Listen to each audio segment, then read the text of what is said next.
ஆன்லைன்ல ஜோதிடம் பார்க்க வெறும் 350 ரூபாய் மட்டுமே. குறைந்த விலை அப்பாயின்மெண்ட் மூலம் வீட்ல இருந்தே நீங்க பார்க்கலாம். உங்களுடைய பிறந்த தேதி, நேரம், ஊர் மட்டும் வாட்ஸ்அப்ல சொன்னா போதும். நாங்களே உங்களுக்கு ஃபோன் செய்து பலன்கள் சொல்லுவோம். உங்களுக்கு ஏதாவது கேள்வி இருந்தாலும் பின்னாடி கேட்கலாம். ஸோ வாட்ஸ்அப் நம்பர் பார்த்தீங்கன்னா 88 70 10 75 27. அனைவருக்கும் வணக்கம். இன்னைக்கான ஜோதிட பதிவில் பார்க்க போகிறது மார்கழி மாதத்திற்குண்டான மிதுன ராசிக்காரர்களுக்கான பலன்களை பற்றி தெரிஞ்சுக்க போகிறோம். அதாவது மார்கழி மாதம் அப்படின்னு சொன்னாலே டிசம்பர் மாதமும் ஜனவரி மாதமும் இணைந்த ஒரு காலகட்டம் அப்படின்னு சொல்லலாம். இந்த மார்கழி மாதம் தமிழ் மாதங்களில் இறைவனுக்குரிய ஒரு மாதமாக கருதப்படுகிறதுனால இந்த மாதம் ஒரு மகத்துவம் நிறைந்த ஒரு மாதம் அப்படின்னு சொல்லலாம். இந்த மாதத்தை பொறுத்த வரைக்கும் நவக்கிரகங்களினுடைய பெயர்ச்சி, கூட்டணி, சஞ்சாரம், பார்வை இவை அனைத்தையும் பொறுத்து பார்த்தோம் அப்படின்னா மிதுன ராசியில் பிறந்தவங்களுக்கு எப்படிப்பட்ட பலன்கள் கிடைக்கப்பெற போகிறது, அவங்களுக்கு இந்த காலம் சாதகமாக இருக்குமா அல்லது பாதகமான விளைவுகளை ஏற்படுத்துமா அப்படிங்கிறத நீங்கள் தெரிஞ்சுக்க வீடியோவை ஸ்கிப் பண்ணாமல் கடைசி வரைக்கும் பாருங்கள். இந்த பதிவு உங்களுக்கு மிக பயனுள்ள விகிதத்தில் இருக்கும். வீடியோக்குள்ளே போகிறதுக்கு முன்னாடி இது வரைக்கும் நீங்கள் நம்ம சேனலை சப்ஸ்கிரைப் பண்ணலன்னா உடனே சப்ஸ்கிரைப் பண்ணிக்கோங்க. அப்படியே பக்கத்தில் இருக்கக்கூடிய நோட்டிஃபிகேஷனுக்கான பெல் பட்டனையும் ப்ரெஸ் பண்ணிக்கோங்க. சரி நேர்களே, வாங்க வீடியோக்குள்ளே போகலாம். மிதுன ராசி அன்பர்களே, இந்த காலகட்டத்தை பொறுத்த வரைக்கும் உங்களுக்கு ஒரு அற்புதமான ஒரு மாதம் அப்படின்னு சொல்லலாம். இந்த மாதத்தில் உங்களுக்கு பெரும்பாலும் நன்மைகள் விளையக்கூடிய வகையில் அமையப்பெறுகிறதுங்க. இந்த மாதத்தில் உங்களுடைய வாழ்க்கையில் நிறைய மாற்றங்கள், நல்ல நல்ல மாற்றங்கள் கிடைக்கப்பெறும். நல்ல அனுபவங்கள் உங்களுக்கு இந்த காலகட்டத்தில் கிடைக்கப்பெறும் அப்படின்னு சொல்லலாம். அது மட்டும் இல்லாமல் உடல் ஆரோக்கியம் ரீதியாக ரொம்பவும் நன்றாக இருப்பீங்க அப்படின்னு சொல்லலாம். அதாவது மார்கழி மாதத்தினுடைய முதல் பகுதி அப்படிங்கிறது உங்களுக்கு அனுகூலமாக இருக்கக்கூடிய ஒரு காலகட்டம். ஆனால் மார்கழி மாதத்தினுடைய இரண்டாம் பகுதியாக விளங்கக்கூடிய ஜனவரி மாதத்தினுடைய முதல் பகுதி கொஞ்சம் ஏற்றத்தாழ்வுகள் இருக்கும். நிறைய சவால்கள், போராட்டங்களை நீங்கள் எதிர்கொள்ள வேண்டியதாக இருக்கும். இந்த மாதிரியான நேரத்தில் நீங்கள் கொஞ்சம் உஷாராக இருக்க வேண்டியதும் முக்கியமான ஒன்று. எல்லா விஷயத்துலையுமே கொஞ்சம் கவனமாக இருக்கணும். எல்லா விஷயத்துலையுமே கூடுமான வரைக்கும் அதீத எச்சரிக்கை உணர்வுடன் நடந்து கொள்ள வேண்டியதும் முக்கியமான ஒன்று அப்படின்னு தான் சொல்லணும். எடுத்தோம் கவிழ்த்தோம் அப்படின்னு எந்த ஒரு வேலையையுமே நீங்கள் இந்த நேரத்தில் செய்யக்கூடாது. கொஞ்சம் கவனமாக சிந்தித்து ஒரு முறைக்கு பல முறை யோசித்து முடிவெடுக்க பாருங்கள். அரசு வேலைக்கு முயற்சி பண்ணுறவங்களுக்கு இது ஒரு சாதகமான நிலையை உருவாக்கக்கூடிய வகையில் அமையப்பெறுகிறது அப்படின்னு தான் சொல்லணும். ஆரோக்கியம் ரீதியாக ஏற்றத்தாழ்வுகள் நிறைந்ததாகவே இருக்க பெறலாம். அதே மாதிரி தொழில் மற்றும் வியாபாரம் ரீதியாக பார்த்தோம் அப்படின்னா இந்த காலகட்டத்தில் உங்களுக்கு கொஞ்சம் தொழிலையும் வியாபாரத்துலேயும் சிறிது மந்தத்தன்மை ஏற்பட்டாலும் கூட ஓரளவுக்கு உங்களால் சரிகட்ட முடியும். வியாபாரம் ஓரளவுக்கு நீங்கள் எதிர்பார்த்த அளவுக்கு செல்லும் அப்படின்னாலும் திருப்தி தர வகையில் பணவரவு ஏற்படுமா அப்படின்னு கேட்டிங்கன்னா இப்போ திருப்தி தர வகையில் பணவரவு ஏற்படுறதுல கொஞ்சம் சிக்கல்களும் உருவாகத்தான் செய்யும். அதே மாதிரி இந்த காலகட்டத்தை பொறுத்த வரைக்கும் பார்த்தோம் அப்படின்னா வரவுக்கு மீறிய செலவுகள் அதிகரிக்க வாய்ப்புகள் இருக்கிறதுனால திட்டமிட்டு செயல்படுவது ரொம்ப ரொம்ப நல்லது அப்படின்னு தான் சொல்லணும். அதே சமயம் இது வரைக்கும் நீங்கள் சந்தித்து வந்த போட்டிகள் இக்காலகட்டத்திலையும் தொடரும் அப்படிங்கிறதுனால கொஞ்சம் உஷாராகவும் இருக்க பாருங்க. யாரையும் கண்மூடித்தனமாக நம்ப வேண்டாம். அதிலும் மூன்றாவது நபரை குடும்ப விஷயத்தில் அனுமதிக்கிறத முற்றிலுமாக தவிர்ப்பது ரொம்ப ரொம்ப நல்லது. உத்தியோகத்தில் இருக்கிறவங்க கூடுதல் பொறுப்புணர்வுடன் செயல்படுவது நல்லது. சுயதொழிலில் இருக்கிறவங்க எதிர்பார்க்கக்கூடிய லாபத்தை அடைய கடினமாக உழைக்க வேண்டியதாகவும் இருக்கலாம். ஒரு சில நேரங்களில் இரவு பகலாக உழைக்க வேண்டிய சூழ்நிலையும் உருவாகலாம். அதே போல் வியாபாரத்தை விரிவு செய்யக்கூடிய பணிகளை கொஞ்சம் தள்ளி போடுவது ரொம்ப ரொம்ப நல்லது அப்படின்னு கூட சொல்லலாம். கணவன் மனைவிக்கு இடையே கடினமான பல சூழ்நிலைகளை எதிர்கொள்ள வேண்டியதாகவே வரும் அப்படிங்கிறதுனால கொஞ்சம் கவனமாக இருப்பதும் அவசியமாகிறது. அதற்கு ஏற்றவாறு தங்களுடைய மனதை பக்குவப்படுத்தி கொள்ளுங்க. அது ரொம்ப ரொம்ப நல்லதுங்க. பெண்களை பொறுத்த வரைக்கும் அதிக அமைதி தேவைப்படக்கூடிய ஒரு காலகட்டம் அப்படின்னு தான் சொல்லணும். காதலிக்கிறவங்க நேர்மறையான அணுகுமுறையால் வெல்வது ரொம்ப நல்லது. தேவையற்ற வாக்குவாதங்கள், சண்டை சச்சரவுகளை தவிர்ப்பது உத்தமம். ஆரோக்கியத்தில் ஏற்றத்தாழ்வுகள் இருக்கத்தான் செய்யும். அதனால் அக்கறை அதிகம் தேவைப்படக்கூடிய ஒரு காலகட்டம். பல முக்கியமான திருப்பங்கள் நிறைந்த மாதமாக இக்காலம் உங்களுக்கு அமையப்பெறும் அப்படின்னு கூட சொல்லலாம்.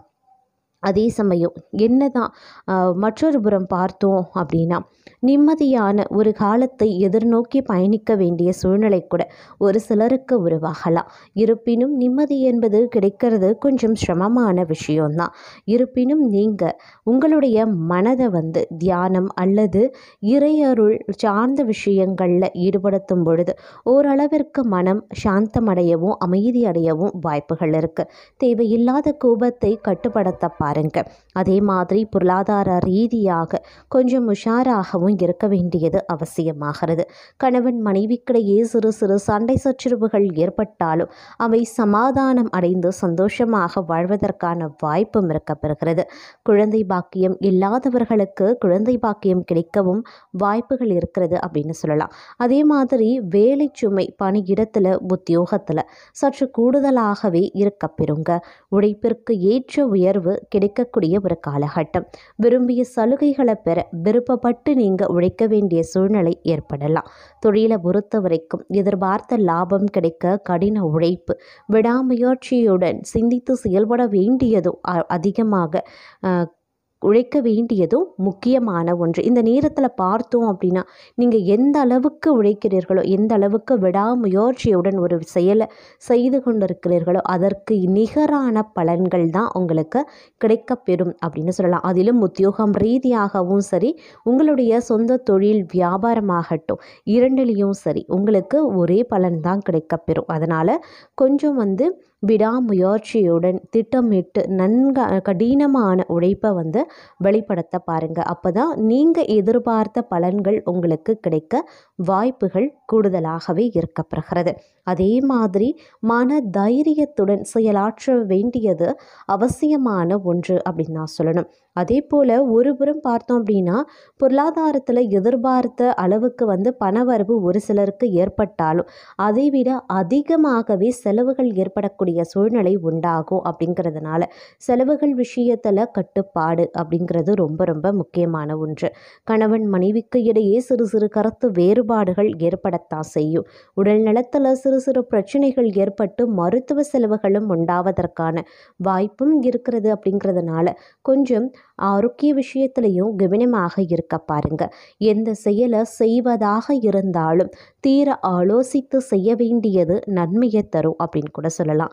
யாரிடமும் எந்த பொறுப்புகளையும் நம்பி ஒப்படைக்காம நீங்களே செய்வதன் மூலமாக பிரச்சனைகளில் இருந்து தப்பித்து கொள்ளலாம். வண்டி வாகனத்தில் செல்லும் போது கவனமாக இருப்பது அவசியமான ஒன்று அப்படின்னு கூட சொல்லலாம். அதே சமயம் இந்த காலத்தில் உங்களுடைய திறமைகள் வெளிப்படக்கூடிய வகையில் அமையப்படுகிறது. எவ்வளவு பிரச்சனை உங்களுடைய தலைமையில் கொண்டு போட்டாலும் அதை சர்வ சாதாரணமாக சரி செய்து விடுவீங்க. அடுத்தவர்களுடைய குழப்பத்திற்கும் ஒரு விடிவு காலத்தை சொல்லுவீங்க அப்படின்னு கூட சொல்லலாம். அதே மாதிரி உங்களை போல தான் வாழ்ந்தால் உங்களை போல வாழணும் அப்படின்னு நினைக்கிற அளவுக்கு அந்த 4 பேர் நினைக்கிற அளவுக்கு உங்களுடைய வாழ்க்கையை நீங்கள் சீரமைத்து கொள்வதற்கான வாய்ப்பு இந்த மார்கழி மாதத்தில் அதிக அளவில் இருக்கப்பெறுகிறது அப்படின்னு கூட சொல்லலாம். எதிர்காலத்திற்கு தேவையான நல்ல திட்டங்களை இப்பொழுதே நீங்கள் தீட்ட ஆரம்பிச்சிடுவீங்க. அதே மாதிரி கணவன் மனைவிக்குள்ள ஒற்றுமை ஏற்படுவதற்கு நீங்கள் கொஞ்சம் விட்டு கொடுத்து அனுசரணையோடு நடந்து கொள்ள வேண்டியது அவசியமாகிறது. எல்லா விஷயத்துலையுமே கொஞ்சம் உஷாராக இருக்கணுங்க. பிரச்சனை வருது, குடும்பத்தில் தகராறு வருது, கணவன் மனைவிக்குள்ள ஒரு அந்யோன்யம் இல்லை, கருத்து வேறுபாடு வருது, இந்த மாதிரியான பிரச்சனைகள் இந்த நேரத்தில் அடுக்கடுக்காக வரத்தான் செய்யும். அது தவிர்க்க முடியாத ஒன்று தான்.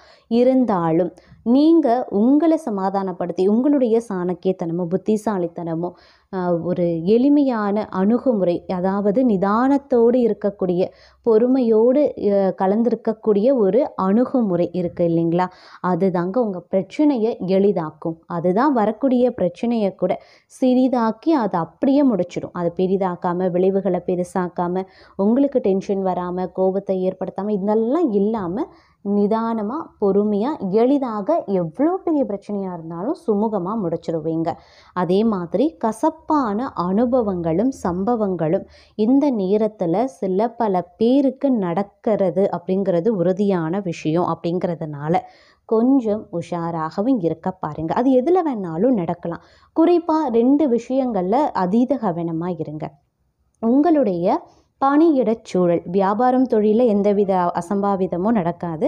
ஆனால் உங்களுடைய பணியிடச் சூழல் உத்தியோகத்தில் இருக்கீங்க அப்படின்னா தேவையற்ற கசப்பான நிகழ்வுகள் இல்லை சம்பவங்கள் நடக்க வாய்ப்பு இருக்குது. அதே மாதிரி உறவுகள் மத்தியில் நீங்கள் பேசும்போது, உறவினர்கள் மத்தியில் பழகும்போது, அந்த இடத்துல ஒரு விசேஷத்துக்கு 4 பேர் கூடுறீங்க அப்படின்னா அந்த இடத்துல ஒரு கசப்பான சம்பவம் நடக்க வாய்ப்பு இருக்குது. அதனால் கொஞ்சம் உஷாராக நீங்கள் இருக்க வேண்டியதும் முக்கியமான ஒன்றுங்க.